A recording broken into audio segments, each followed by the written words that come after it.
В районном доме культуры открылась передвижная выставка Национального музея республики, посвященная празднованию столетия Татарской АССР. Посетители этой выставки могут узнать большую информацию о развитии Татарстана, о людях и о важнейших событиях республики. Здесь представлены исторические документы, фотографии общественных деятелей Республики Татарстан, первые государственные символы и история Татарстана.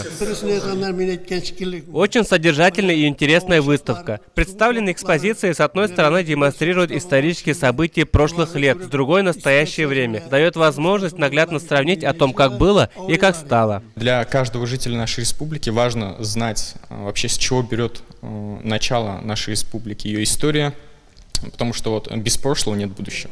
Выставка, посвященная истории родного края, будет работать с 4 по 18 февраля. Вход бесплатный. Руслан Мубаракшин, Динара Хабибуллина, Марат Сабирзянов, Азат Нигматуллин. Новости Татарстана.